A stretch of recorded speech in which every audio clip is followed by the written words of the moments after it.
باللہ من الشیطان الرجیم بسم اللہ الرحمن الرحیم السلام علیکم ورحمۃ اللہ وبرکاتہ۔ کتاب کا نام ہے مقتل مفید، سید الشہداء حضرت امام حسین اور آپ کے انصار و اصحاب اور اقربا کے مصائب اور علام پر مشتمل جامع کتاب۔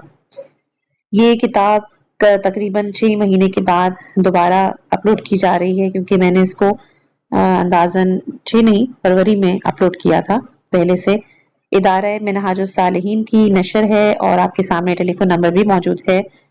ٹیکنیکل ایشوز کی وجہ سے اس کتاب میں تقریباً اس کے جو 3 والیومز تھے اس میں کرپشن ہو گئی ہے، اور جو پچھلی والی بک ہے وہ اس میں یوٹیوب کی طرف سے مسئلہ ہوا۔ بہرحال میری تو اپنی پوری کوشش ہوتی ہے کہ میری طرف سے پرابلم نہ ہو۔ بہرحال یہ بھی بتاتی چلوں کہ اس کی جتنی بھی آڈیوز ہیں وہ آپ کو مقتل مفید نامی پلے لسٹ میں مل جائیں گی۔ فصل اول ہے حضرت امام حسین علیہ السلام کی امامت پر دلیلیں اور ان کے مختصر فضائل۔ حضرت امام حسن ابن علی علیہ السلام کے بعد ان کے بھائی اور رسول خدا صلی اللہ علیہ وآلہ وسلم کی بیٹی حضرت فاطمہ الزہرا سلام اللہ علیہا کے بیٹے حضرت حسین ابن علی امام ہیں، کیونکہ ان کے جد امجد اور پدر بزرگوار نے ان کی امامت کے بارے میں صراحت سے فرمایا تھا۔ اسی طرح ان کے بھائی حضرت امام حسن علیہ السلام نے بھی ان کی امامت کے بارے میں وصیت فرمائی تھی۔ آپ کی کنیت ابو عبداللہ ہے۔ آپ 4 ہجری میں 5 شعبان کو دنیا میں تشریف لائے۔ آپ کی والدہ ماجدہ حضرت فاطمہ الزہرا سلام اللہ علیہا آپ کو آپ کے جد امجد رسول خدا صلی اللہ علیہ وآلہ وسلم کی خدمت میں لائیں۔ آپ اس نوزاد کو دیکھ کر بہت خوش ہوئے اور آپ کا نام حسین رکھا۔ آپ کے عقیقے کے لیے ایک گوسفند ذبح کیا گیا۔ رسول خدا صلی اللہ علیہ وآلہ وسلم کی گواہی کے مطابق امام حسن علیہ السلام اور ان کے بھائی امام حسین علیہ السلام دونوں بہشتی جوانوں کے سردار ہیں۔ اس بات پر تمام مسلمانوں کا اتفاق ہے اور اس میں کسی قسم کے شک کی کوئی گنجائش نہیں کہ وہ دونوں پیغمبر رحمت کے نواسے ہیں۔ امام حسن ابن علی سر سے لے کر سینے تک رسول کے مشابہ تھے، اور حسین ابن علی سینے سے لے کر پاؤں تک پیغمبر سے مشابہت رکھتے تھے۔ یہ دونوں ان کے تمام اہل بیت اور اولاد میں سے ان کے حبیب اور پیارے تھے۔ زازان نے جناب سلمان سے یہ نقل کیا کہ رسول خدا صلی اللہ علیہ وآلہ وسلم نے حسن و حسین علیہ السلام کے بارے میں ارشاد فرمایا، خدایا میں ان دونوں سے محبت کرتا ہوں، لہٰذا تو بھی ان سے محبت کر، اور جو کوئی ان سے محبت کرے تو بھی ان سے محبت کر۔ رسول خدا صلی اللہ علیہ وآلہ وسلم نے ایک اور مرتبہ فرمایا، جو کوئی بھی حسن و حسین سے محبت کرے میں ان سے محبت کرتا ہوں، جس سے میں محبت کرتا ہوں اس سے خدا بھی محبت کرے گا، اور جس سے خدا محبت کرتا ہے اسے بہشت میں داخل کرے گا۔ جو کوئی ان دونوں سے دشمنی کرے گا میں اس سے دشمنی کروں گا، اور جس سے میں دشمنی کروں گا اس سے خدا بھی دشمنی کرے گا، اور جس سے خدا دشمنی کرے گا تو وہ اسے ہمیشہ کے لیے جہنم میں ڈال دے گا۔ حضرت صلی اللہ علیہ وآلہ وسلم نے فرمایا کہ میرے دونوں فرزند دنیا کے 2 پھول ہیں کہ انہیں دیکھنے سے میرا غم و اندوہ ختم ہو جاتا ہے۔ زر بن جیش نے ابن مسعود سے روایت کی کہ ایک دن رسول خدا صلی اللہ علیہ وآلہ وسلم نماز پڑھنے میں مشغول تھے کہ حسن و حسین تشریف لائے اور ان کی پشت پر سوار ہو گئے۔ جب انہوں نے سجدے سے سر اٹھایا انہیں آرام سے پکڑا اور نیچے بٹھا دیا۔ آپ دوبارہ سجدے میں گئے تو دونوں پھر ان کی پشت پر سوار ہو گئے۔ ان کی نماز ختم ہوئی تو ایک کو زانوں پر دوسرے کو دوسرے زانوں پر بٹھا کر کہا کہ جو کوئی مجھ سے محبت کرتا ہے اس کے لیے ضروری ہے کہ وہ ان دونوں سے بھی محبت کرے۔ دونوں شہزادے روز مباہلہ رسول خدا صلی اللہ علیہ وآلہ وسلم کے لیے خدا کی 2 حجتیں تھے، اور اپنے پدر بزرگوار امیر المومنین علیہ السلام کے بعد امت پر دین، اسلام اور آئین میں رسول خدا کی حجت۔ محمد بن ابی عمیر اپنی سند کے ساتھ امام جعفر صادق علیہ السلام سے یوں روایت کرتے ہیں کہ امام حسن ابن علی علیہ السلام نے اپنے اصحاب سے فرمایا، خداوند متعال کے 2 شہر ہیں، ایک مشرق میں دوسرا مغرب میں۔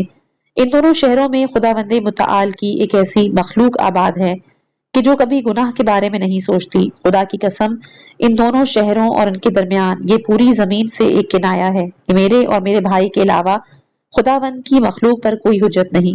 اسی طرح ایک اور روایت میں امام حسین علیہ السلام سے بھی نقل ہوئی کہ انہوں نے ابن زیاد کے اصحاب سے فرمایا، تم لوگوں نے میری دشمنی میں کیوں ہاتھ میں ہاتھ دے رکھا ہے؟ ہاں خدا کی قسم اگر تم مجھے قتل کرو گے تو تم نے اسے قتل کیا کہ جو تمہارے اوپر حجت خدا ہے۔ خدا کی قسم، جا بلقا اور جابر سادو کے درمیان میرے علاوہ کوئی بھی ایسا پیغمبر زیادہ نہیں کہ خداوند جس کے ذریعے تمہارے اوپر احتجاج کرے۔ حضرت کی جا بلقا اور جابر ساد سے مراد وہی شہر ہیں کہ جو حضرت امام حسن علیہ السلام کی گفتگو میں بیان ہوئے تھے۔ یہ زمین کے تمام نقاط سے کنایا ہے۔ یہ دونوں بزرگوار اگرچہ کے بچے تھے، ان کی کمال و عظمت کی دلیل کہ جن کا ذکر واقع مباہلہ میں ہوا ہے، اس کے علاوہ اور بھی ہے کہ جیسے رسول خدا صلی اللہ علیہ وآلہ وسلم کی ان دونوں کے لیے بیعت ہے، ظاہراً ان دونوں بچوں کے سوا کسی اور کے لیے ایسا نہیں فرمایا۔ دوسرا کہ اگرچہ وہ دونوں بچے تھے، انہوں نے جو کام انجام دیا، اس کے عوض ان دونوں کے لیے پاداش کو واجب جاننے کے متعلق آیہ قرآن کا نزول اور ان دونوں کے علاوہ کسی اور کے لیے ایسی کوئی آیت نازل نہیں ہوئی۔ خداوند متعال نے سورہ حل عطا یعنی سورہ دہر میں فرمایا، جس کا مفہوم اس طرح ہے کہ انہوں نے اپنی غذا مسکین، یتیم اور اسیر کو دے دی، در حالانکہ انہیں خود کو اس غذا کی زیادہ احتیاج تھی۔ انہوں نے یوں فرمایا کہ ہم فقط تمہیں رضائے الہی کی خاطر اطعام کرتے ہیں، ہمیں آپ لوگوں سے اجر اور شکریہ ادا کرنے کی کوئی خواہش نہیں، ہم اپنے پروردگار سے اس دن سے ڈرتے ہیں کہ جو وحشت ناک اور سخت ہے۔ خدا نے بھی انہیں اس دن کے شر سے امان میں رکھا اور انہیں خوشی اور سرور میں غرق کیا، ان کے صبر کی پاداش بہشت اور ریشمی لباس قرار دی۔ سورہ دہر۔ اسی طرح پس خداوند عالم کا یہ کلام ان دونوں کے پدر و مادر گرامی، ان کی عظیم شخصیت کو بھی اجاگر کرتا ہے، نیز ان کی نیک گفتاری، خالص نیت کی حکایت کرتا ہے۔ یہ دونوں ان دو بزرگواروں کی امانت کی نشانیاں اور لوگوں پر عظیم حجت و دلیل ہیں۔ خداوند متعال ان دونوں بزرگوار ہستیوں کے توسط سے مخلوق پر اپنی حجت قائم فرمائے گا، جیسا کہ قرآن کریم نے حضرت عیسیٰ علیہ السلام کی گہوارے میں گفتگو کے واقعے کو ذکر فرمایا، اور یہ کہ گہوارے میں ان کا گفتگو کرنا ہی ان کی نبوت پر دلیل تھی۔ یہ وہی کرامت تھی کہ جو خداوند کی جانب سے ان کے ساتھ مخصوص کی گئی اور ان کی فضیلت اور مقام و مرتبے کی عظمت پر دلالت کرتی ہے۔ رسول خدا صلی اللہ علیہ وآلہ وسلم نے اس سے قبل امام حسین اور ان کے بھائی کی امامت کے بارے میں وضاحت سے فرمایا، میرے یہ دونوں بیٹے امام ہیں، خواہ کھڑے ہوں یعنی کہ قیام کریں یا پھر بیٹھے ہوں یعنی کہ صلح کریں۔ امام حسین علیہ السلام کی امامت پر ایک اور دلیل حضرت امام حسن علیہ السلام کی وصیت ہے، جیسا کہ حضرت امام حسن علیہ السلام کی امامت پر حضرت امیر المومنین علیہ السلام کی وصیت دلالت کرتی ہے، اور اسی طرح رسول خدا صلی اللہ علیہ وآلہ وسلم کے بعد ان کی وصیت حضرت امیر المومنین علیہ السلام کی امامت پر دلیل ہے۔ فصل دوم ہے امیر شام کی موت کے بعد امام حسین علیہ السلام کے اقدامات۔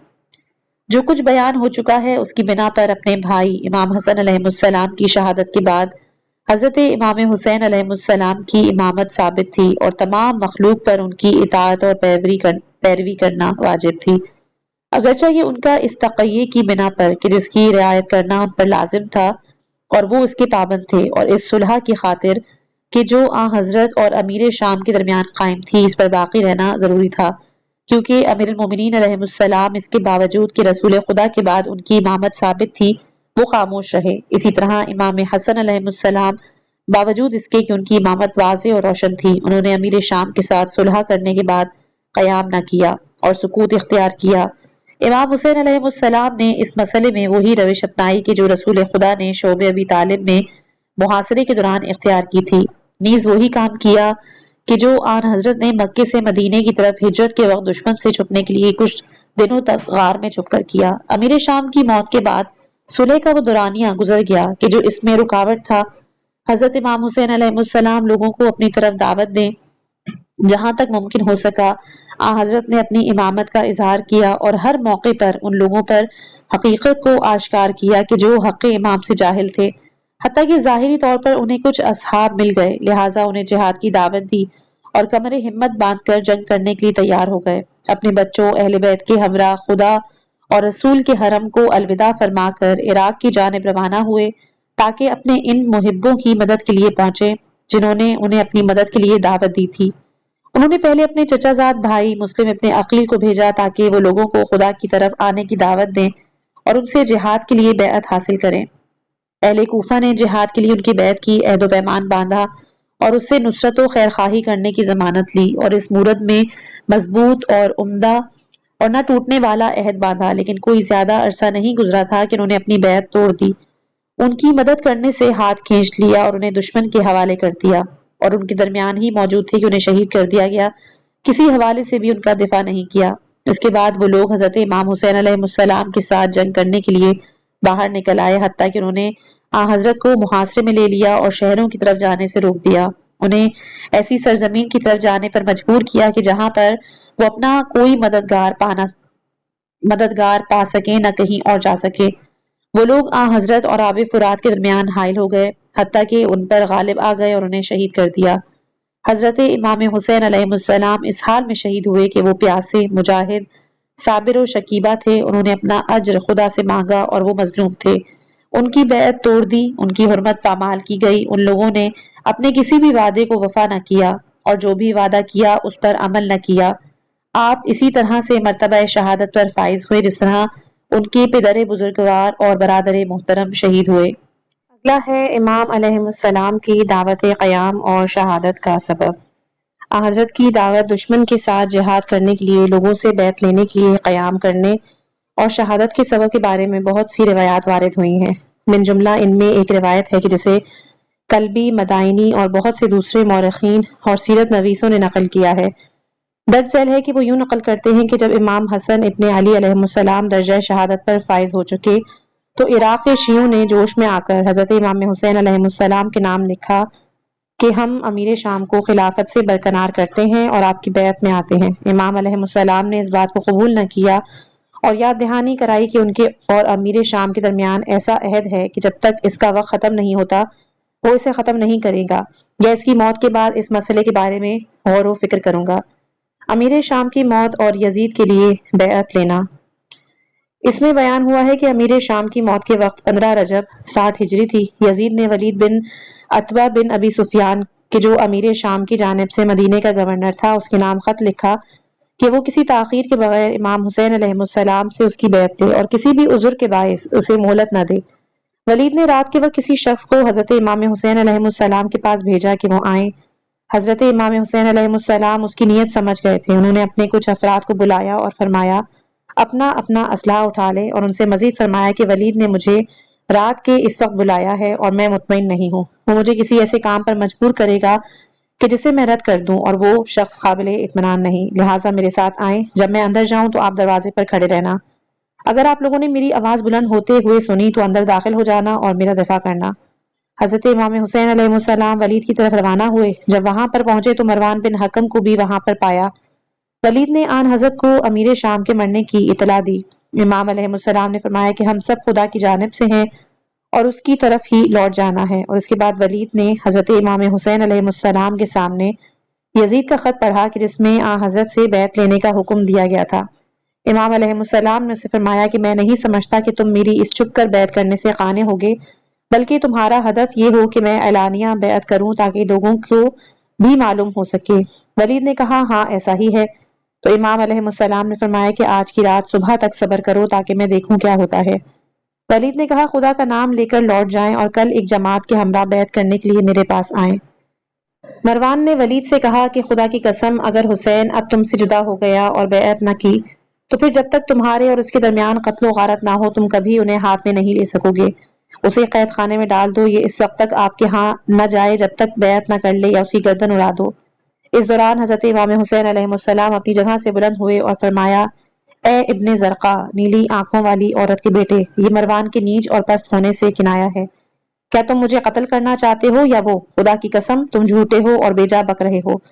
اس کے بعد آن حضرت اپنے ساتھیوں کے ہمراہ وہاں سے روانہ ہوئے اور اپنے گھر تشریف لے گئے۔ مروان نے ولید سے کہا کہ تم نے میری بات نہیں مانی، اس کے بعد تمہیں ایسا موقع ہاتھ نہیں آئے گا اسے پا سکو۔ ولید نے کہا اے مروان، افسوس تجھ پر، تو نے مجھے ایسا راستہ اختیار کرنے کی پیشکش کی جس سے میرے دین کی بربادی ہے۔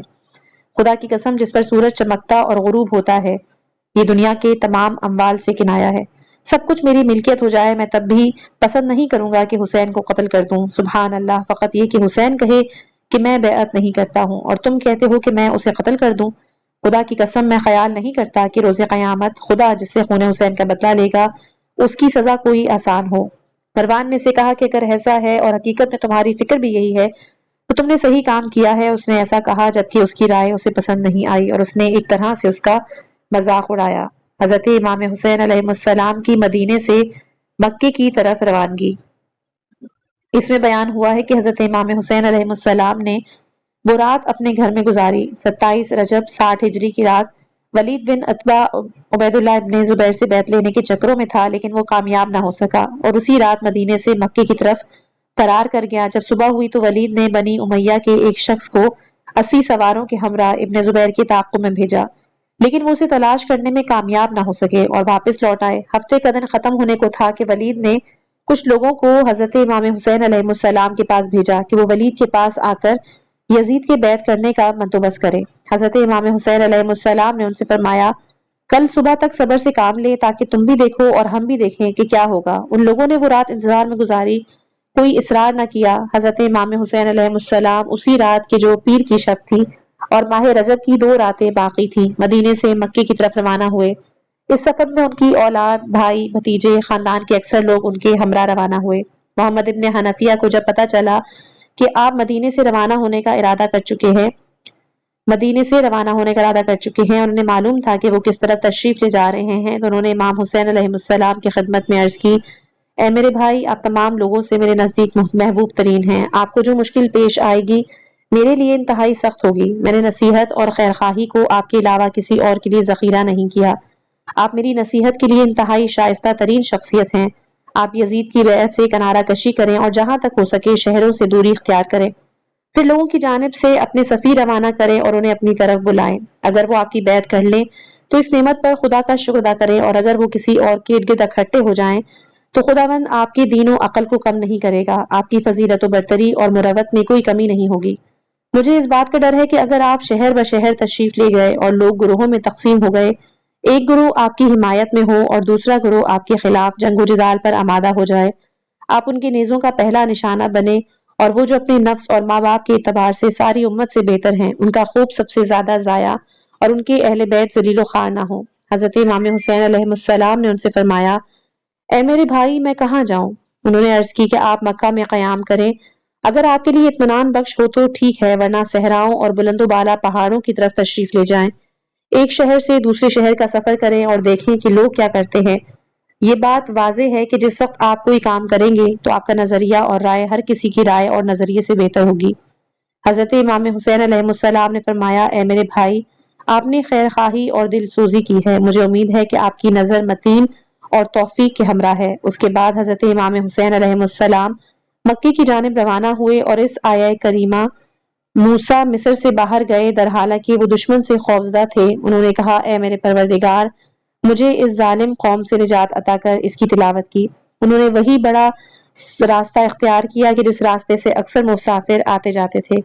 انہوں نے اہل بیت علیہ السلام کی خدمت میں عرض کیا کہ جس دن سے ابن زبیر نے دوسرا راستہ اختیار کیا ہے، آپ نے ایسا کیوں نہیں کیا؟ اس صورت میں ہمارا پیچھا کرنے والے ہمیں پکڑنے میں کامیاب نہیں ہوں گے۔ تو امام علیہ السلام نے فرمایا کہ خدا کی قسم، میں اس راستے کو نہیں چھوڑوں گا یہاں تک کہ خدا جو چاہے حکم کرے۔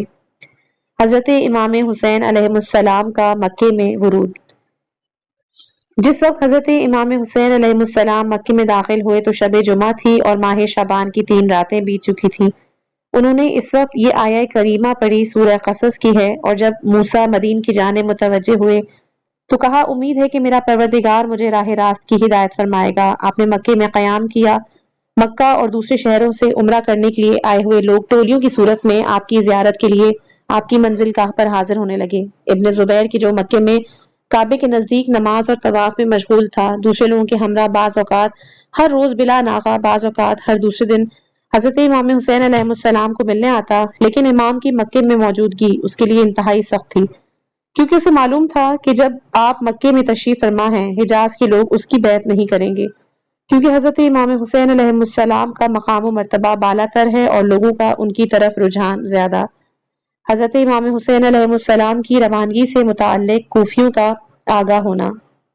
جب کوفے کے لوگ امیر شام کی موت سے آگاہ ہوئے تو انہوں نے یزید کے بارے میں پوچھنا شروع کر دیا، جبکہ ان تک یہ خبر بھی پہنچ چکی تھی کہ حضرت امام حسین علیہ السلام نے اس کی بیعت نہیں کی۔ اس طرح ابن زبیر نے بھی اس کی بیعت کرنے سے انکار کیا اور دونوں مکہ پہنچ چکے ہیں۔ کوفے کے شیعوں نے سلیمان بن سرد کے گھر اجتماع کیا اور امیر شام کی موت کی خبر کے بارے میں تبادلہ خیال کیا، اور اس کے بعد انہوں نے خدا کی حمد و ثنا بجا لائی۔ سلیمان نے کہا، امیر شام کی موت ہو چکی ہے۔ حسین ابن علی نے بنی امیہ کے ہاتھوں پر بیعت نہیں کی اور وہاں سے مکہ تشریف لے گئے۔ تم لوگ آپ علیہ السلام اور آپ کے پدر بزرگوار کے شیعہ ہیں، اگر تم لوگ یقیناً ان کی مدد کریں اور ان کے دشمن کے خلاف جنگ کریں تو انہیں اس بات سے آگاہ کر دیں۔ اگر تم لوگ ڈرتے ہو کہ تمہارے اندر سستی و کاہلی ہے اور ان کی مدد نہیں کر سکتے تو انہیں دھوکہ مت دیں۔ انہوں نے کہا، ایسا نہیں ہے، ہم ان کے دشمن کے ساتھ جنگ کریں گے اور ان پر اپنی جان قربان کر دیں گے۔ سلیمان نے کہا کہ ان کے نام خط بھیجیں اور یوں تحریر کریں: اہل کوفہ کے خطوط، بسم اللہ الرحمن الرحیم۔ یہ خط سلیمان بن سرد، مسیب بن نجبہ، رفاعہ بن شداد، حبیب بن مظاہر، کوفے کے مومنوں، مسلمانوں اور شیعان حسین علیہ السلام کی طرف سے حضرت امام حسین علیہ السلام کے نام۔ السلام علیکم، ہم حمد و سپاس بجا لاتے ہیں اس خدا کی کہ جس کے سوا اور کوئی معبود نہیں۔ اما بعد، تمام تعریفیں اس خدا کے لیے کہ جس نے ظالم گمراہ کرنے والے آپ کے دشمن کو توڑ پھوڑ کر رکھ دیا۔ وہی تو ہے جس نے اس امت پر حملہ کیا، ان کی مرضی کے بغیر ان کی باغ دوڑ ہاتھ میں لے لی، ان کے اموال غارت کیے، ان کی رضا کے بغیر ان کا امیر بن بیٹھا۔ اس کے بعد امت کے نیک اور پارسا لوگوں کو شہید کیا، فسادیوں کو باقی رکھا، مال خدا کو جابروں اور ثروت مندوں کی دولت بنا دیا، لہٰذا وہ رحمت خدا سے دور ہو جائیں جس طرح قوم سمود رحمت الہی سے دور ہوئی۔ حقیقت یہ ہے کہ ہمارا کوئی امام اور رہبر نہیں، لہٰذا آپ ہمارے ہاں تشریف لائیں۔ امید ہے کہ خداوند آپ کے مبارک وجود کے سبب ہمیں حق کے ارد گرد اکٹھا کرے گا۔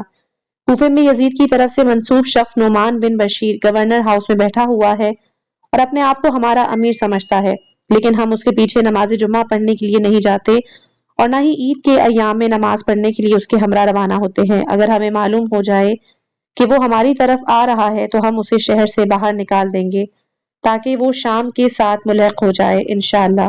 کوفے کے لوگوں نے اس خط کے 2 روز کے بعد امام علیہ السلام کی خدمت میں اور خطوط بھی لکھے کہ جو قیس بن مسر سداوی، عبد الرحمن بن عبداللہ ارجی، امارہ بن عبد سلوکی کو دے کر بھیجے۔ انہوں نے تقریباً 150 خطوط بھیجے۔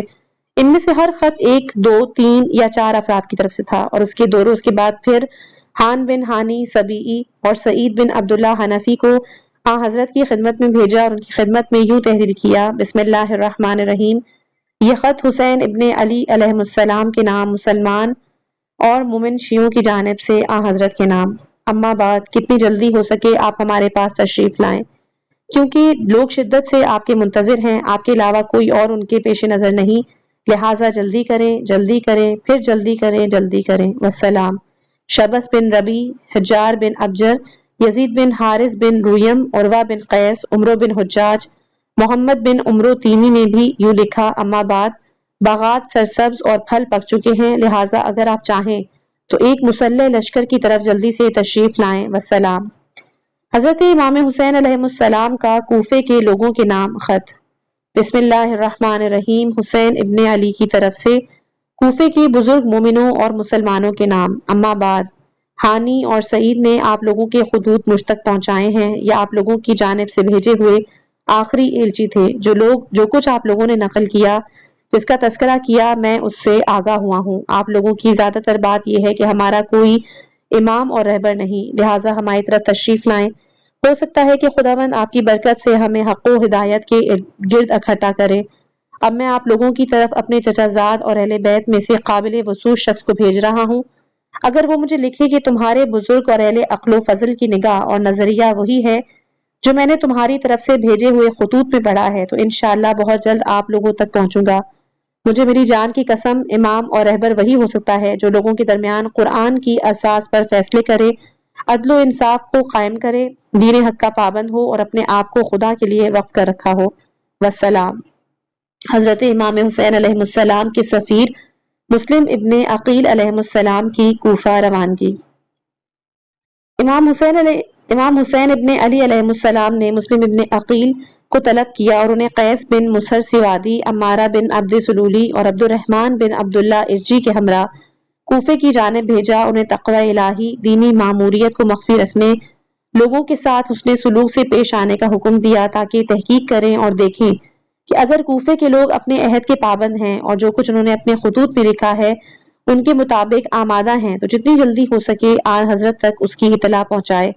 مسلم بن عقیل مدینے پہنچے، مسجد رسول خدا میں نماز بجا لائی، اپنے رشتہ داروں کو خدا حافظ کہا اور قبیلہ قیس کے 2 افراد کو رہنما کے طور پر اپنا اجیر بنا کر اپنے ہمراہ لیا۔ وہ اصلی راستے سے ہٹ کر چلتے رہے لیکن راستہ گم کر بیٹھے۔ پیاس ان پر سخت غالب آ گئی، یوں کہ وہ سفر کو جاری رکھنے سے عاجز آ گئے۔ چونکہ ان میں چلنے کی طاقت نہیں تھی، انہوں نے راستے کی علامتیں معلوم کرنے کے بعد اشارے سے جناب مسلم کو سمجھائیں، خود پیاس کی شدت کی وجہ سے جان دے بیٹھے۔ مسلم ابن عقیل جب مضیق کے منطقے میں پہنچے تو حضرت امام حسین علیہ السلام کے نام ایک خط لکھا کہ جو قیس بن مسہر کے ذریعے بھیجا۔ اس خط کی عبارت یوں ہے: اما بعد، میں نے مدینے سے 2 رہنما اجیر کیے اور کوفے کی جانب روانہ ہوا۔ ہم ان دونوں کی رہنمائی میں اصل راستے سے ہٹ کر سفر کرتے رہے لیکن وہ راستہ گم کر بیٹھے۔ ان پر پیاس نے شدید غلبہ کیا اور تھوڑے ہی عرصے کے بعد وہ دنیا سے چل بسے۔ ہم نے اپنا سفر جاری رکھا اور ایسے مقام پر پہنچے کہ جہاں پر پانی تھا، البتہ ہمارے اندر بھی زندگی کی تھوڑی سی ہی رمق باقی تھی۔ پانی کا یہ مقام درہ خبس ہے جسے مفیق کہتے ہیں۔ میں نے اس حادثے کو غالبت خیال کیا، اگر آپ مناسب سمجھیں تو مجھے اس ماموریت سے معاف فرما دیں اور کسی دوسرے شخص کو بھیج دیں، والسلام۔ حضرت امام حسین علیہ السلام نے اس کے جواب میں یوں تحریر فرمایا: اما بعد، مجھے اس بات کا خوف ہے کہ میں نے جس ماموریت کو پایہ تکمیل تک پہنچانے کے لیے آپ کو بھیجا ہے اس میں تمہارا ہدف خوف کے علاوہ کچھ نہ ہو، لہٰذا میں نے جس لیے آپ کو بھیجا ہے اسے جاری رکھیں، والسلام۔ جب جناب مسلم نے حضرت امام حسین علیہ السلام کا خط پڑھا تو اپنے آپ سے کہا کہ میں خوفزدہ ہو گیا ہوں، ایسا نہیں ہے، اور اس کے بعد اپنا سفر جاری رکھا اور اس پانی تک پہنچنے کہ جس کا تعلق قبیلہ تئی سے تھا وہاں پر قیام کیا، پھر وہاں سے بھی روانہ ہوئے۔ اچانک انہوں نے ایک شخص کو دیکھا کہ جو شکار کھیلنے میں مشغول تھا اور وہ اسے دیکھ رہے تھے کہ اس نے ایک ہرن کو تیر کا نشانہ بنایا اور زمین پر گرا دیا۔ مسلم ابن عقیل نے اپنے آپ سے خطاب کیا کہ انشاءاللہ اللہ تعالی ہم اپنے دشمن کو نابود کریں گے، اور اس کے بعد اپنا سفر جاری رکھا۔ کوفے پہنچے، مختار ابن عبید کے گھر گئے، یہ وہی گھر کہ جو اب مسلم ابن مسیب کے نام سے مشہور ہے۔ شیعہ ان سے ملاقات کرنے کے لیے حاضر ہوئے۔ جب کچھ لوگ وہاں پر اکٹھے ہو گئے تو مسلم ابن عقیل نے حسین ابن علی کا خط انہیں پڑھ کر سنایا تو وہ گریہ کرنے لگے۔ آہستہ آہستہ 18,000 افراد نے ان کی بیعت کی۔ اس کے بعد حضرت مسلم نے حضرت امام حسین علیہ السلام کے نام خط لکھا اور انہیں آگاہ کیا کہ 18,000 افراد نے بیعت کر لی ہے، اور انہوں نے حضرت کی خدمت میں عرض کی کہ وہ کوفے تشریف لے آئیں۔ مسلم ابن عقیل کی قیام گاہ پر شیعوں کی آمد و رفت کا سلسلہ جاری تھا کہ ان کے ٹھکانے کا راز فاش ہو گیا۔ مسلم ابن عقیل کی کوفے میں آمد سے یزید کا باخبر ہونا۔ حضرت مسلم ابن عقیل کی خبر نعمان بن بشیر تک بھی پہنچ گئی۔ نعمان وہ شخص ہے کہ جو امیر شام کی جانب سے کوفے کا گورنر تھا۔ یزید نے بھی اسے اسی عہدے پر باقی رکھا ہوا تھا۔ نعمان منبر پر گیا، خدا کی حمد و ثنا بجا لائی اور کہا: اما بعد، اے خدا کے بندو، خدا سے ڈرو، فتنہ اور فساد کی طرف مت جاؤ، کیونکہ اس کی وجہ سے مرد قتل ہوں گے، خون بہایا جائے گا، اموال غارت ہوں گے۔ اس میں شک نہیں ہے کہ جو ہمارے ساتھ جنگ نہیں کرے گا ہم بھی اس کے ساتھ جنگ نہیں کریں گے، اور جو ہمارے اوپر حملہ آور نہیں ہوگا ہم بھی اس پر حملہ نہیں کریں گے۔ آپ سوئے ہوئے افراد کو بیدار نہیں کریں، ہم آپ لوگوں سے کوئی غرض نہیں، صرف تہمت، بہتان، بدگمانی کی وجہ سے آپ لوگوں کو گرفتار نہیں کریں گے۔ البتہ اگر آپ لوگ میرے مقابلے میں آنا چاہتے ہیں، اپنی بیعت ختم کرو گے اور اپنے پیشوا کی مخالفت کرو گے تو مجھے اس خدا کی قسم کہ جس کے علاوہ اور کوئی خدا نہیں، جب تک شمشیر میرے ہاتھ میں رہے گی تو تمام گردنیں اڑاتا رہوں گا، اگرچہ کہ آپ لوگوں میں سے کوئی بھی میری مدد کرنے والا نہ ہو۔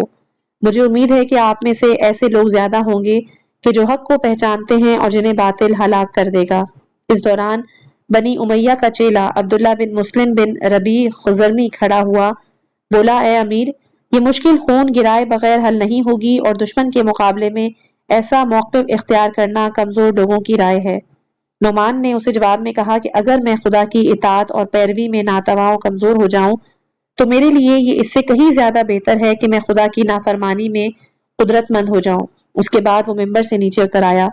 عبداللہ ابن مسلم بھی نکلے۔ یزید بن معاویہ کے نام اس نے یوں لکھا کہ اما بعد، مسلم ابن عقیل کوفے میں آ چکے ہیں۔ شیعوں نے حسین ابن علی کے لیے اس کی بیعت کر لی ہے، لہٰذا اگر تمہیں کوفے کی ضرورت ہے تو کسی طاقتور آدمی کو بھیجو کہ جو اس شہر میں تمہارا حکم لاگو کرے اور تمہارے دشمنوں کے ساتھ تمہاری طرح سختی سے پیش آئے، کیونکہ نعمان بن بشیر ایک کمزور اور ناتوان شخص ہے، یا کم از کم یوں اظہار کر رہا ہے کہ وہ کمزور ہے۔ اور اس کے بعد عمر ابن سعد بن ابی وقاص نے بھی اس طرح کا خط بھیجا حکومت کوفے کے لیے عبید اللہ ابن زیاد کا انتصاب، کہ جب یزید کے پاس مذکورہ خطوط پہنچے تو اس نے معاویہ کے غلام سر جون کو طلب کیا اور اسے کہا کہ اس بارے میں تمہاری کیا رائے ہے؟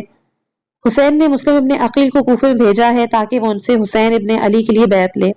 دوسری طرف سے مجھے یہ خبر دی گئی ہے کہ نعمان بن بشیر کمزور شخص ہے اور نہ ہی اس سے اس بارے میں کوئی سخت بات سنی گئی ہے۔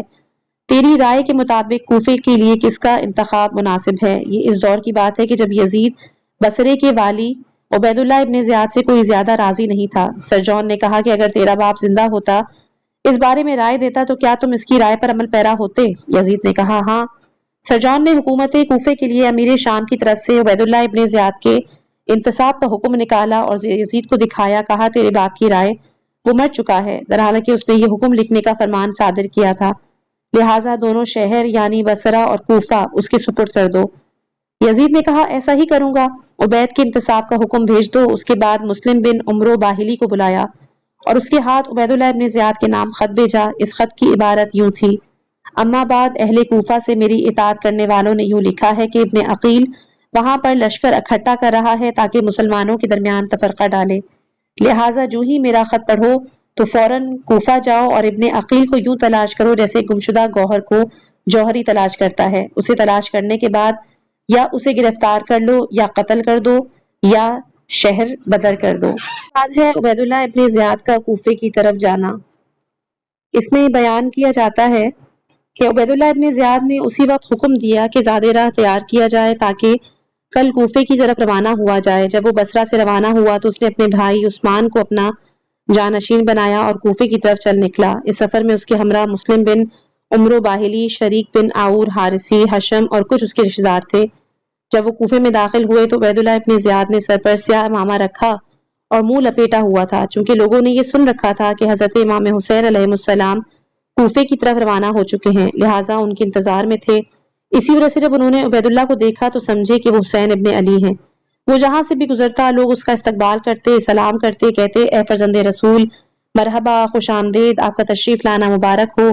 ابن زیاد نے منظر دیکھا تو سخت ناراض ہوا۔ مسلم بن عمرو نے جب دیکھا کہ بہت زیادہ لوگ اکٹھے ہو چکے ہیں تو اس نے کہا کہ پیچھے ہٹ جاؤ، یہ امیر عبید اللہ ابن زیاد ہے۔ ابن زیاد جب محل کے نزدیک پہنچا تو شام کا وقت تھا، اس کے ارد گرد کچھ لوگوں کا جھمگھٹا تھا، انہیں اس میں ذرہ برابر شک نہیں تھا کہ وہ حسین ابن علی ہی ہیں۔ نعمان بن بشیر کے جو کوفے کا گورنر تھا، اسے اپنے معزول ہونے کی کوئی خبر نہیں تھی۔ اس نے ابن زیاد اور اس کے ساتھیوں کے دروازہ نہ کھولا۔ ابن زیاد کے بعد سپاہیوں نے پکار کر کہا دروازہ کھولو۔ نعمان بن بشیر نے اس خیال سے کہ یہ حسین ابن علی اور اس کے ساتھی ہیں کہا میں آپ کو خدا کا واسطہ دیتا ہوں یہاں سے چلے جائیں، خدا کی قسم جو امانت میرے سپرد ہے یعنی کہ حکومت کوفہ کو آپ کے حوالے نہیں کروں گا اور نہ ہی مجھے آپ کے ساتھ جنگ کرنے کی ضرورت ہے۔ اس وقت تک عبید اللہ نے کوئی بات نہیں کی۔ اس کے بعد وہ آگے بڑھا۔ نعمان محل کے اوپر سے آگے آیا ہوا تھا اور نیچے کی صورتحال کا جائزہ لے رہا تھا۔ ابن زیاد نے کہ جو اس کے قریب ہو چکا تھا آرام سے کہا دروازہ کھولو، خدا تمہارے اوپر سعادت کے دروازے نہ کھولے، تمہاری رات لمبی ہو چکی ہے۔ جو شخص ابن زیاد کے پیچھے کھڑا تھا اس نے یہ بات سن لی اور ان لوگوں سے کہ جنہوں نے ابن زیاد کو اپنے حصار میں لے رکھا تھا اور یہ خیال کر رہے تھے کہ یہ حسین ابن علی ہیں، کہا اے لوگوں، میں خدا کی قسم کھا کر کہتا ہوں جس کے علاوہ اور کوئی خدا نہیں، یہ ابن مرجانہ ہے۔ اور اس کے بعد نعمان نے دروازہ کھول دیا۔ عبید اللہ ابن زیاد اندر داخل ہوا تو محافظوں نے لوگوں کے لیے دروازہ بند کر دیا اور لوگ ادھر ادھر چلے گئے۔ صبح ہوئی تو ابن زیاد نے لوگوں کو بلند آواز سے نماز جماعت میں شامل ہونے کے لیے کہا۔ لوگ اکٹھے ہو گئے۔ ابن زیاد ان کے پاس آیا اور مسجد میں جا کر ممبر پر بیٹھا۔ اس نے خدا کی حمد و ثنا بجا لانے کے بعد کہا اما بعد امیر المومنین، یزید نے مجھے تمہارے شہر، سرحدوں اور اموال کا والی یعنی گورنر بنایا ہے اور مجھے حکم دیا ہے کہ آپ مظلوموں سے انصاف اور آپ کے محروموں کو حق عطا کروں، نیز ان لوگوں کے ساتھ نیک برتاؤ کروں جو بات سنتے اور حکم کی اطاعت اور فرمانبرداری کرتے ہیں۔ اسی طرح مجھے یہ بھی حکم دیا ہے کہ کوڑے اور تلوار ان لوگوں کے لیے کھول کر رکھوں کہ جو میرے حکم کو ترک اور میرے فرمان کی مخالفت کریں۔ لہٰذا ضروری ہے کہ ہر کوئی اپنے آپ سے خوفزدہ ہو اور اپنی گفتگو میں ایک ضرب المثل بھی استعمال کی۔ سچائی آپ کو مصیبت سے دور کرتی ہے، نہ کہ تہدید اور دھمکی۔ اس کے بعد وہ ممبر سے نیچے اترا، خواص و عوام پر سختی شروع کر دی۔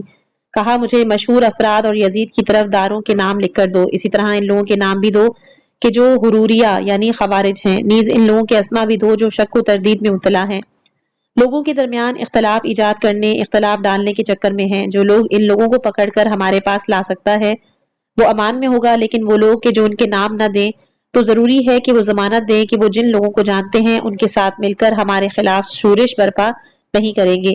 اگر انہوں نے ہمارے خلاف کوئی سازش کی تو پھر ہمارے اوپر ان کا کوئی حق نہیں اور ان کا خون اور مال ہمارے اوپر حلال ہوگا۔ اگر کسی قبیلے کا وڈیرا اپنے لوگوں میں سے جانتا ہو کہ فلاں شخص یزید کا مخالف ہے، ہمیں نہ بتائے اور اسے پکڑ کر ہمارے سپرد نہ کرے تو وہ اپنے گھر کے دروازے پر سولی پر لٹکایا جائے گا اور اس کے حقوق بھی سلب کر لیے جائیں گے۔ اس کے بعد ہے مسلم ابن عقیل کا ہانی کے گھر پر قیام، کہ جو انشاءاللہ ہم اپنی اگلی آنے والی آڈیو میں بیان کریں گے۔ یہاں پر آپ لوگوں سے معذرت چاہوں گی کہ اس کتاب کو اس طرح سے بیان کر رہی ہوں، کیونکہ مجھے خود سمجھ میں نہیں آیا کہ کسی وجہ سے 3 اس کی ویڈیوز جو میں نے بنائی تھی، پوری محنت کی تھی، اپلوڈ بھی کی تھی، وہ کس طرح سے تبدیل ہوئی، میری سمجھ سے فی الحال یہ چیز بالا تر ہے۔ اپنی خاص دعاؤں میں یاد رکھیے گا۔ والسلام علیکم ورحمۃ اللہ وبرکاتہ۔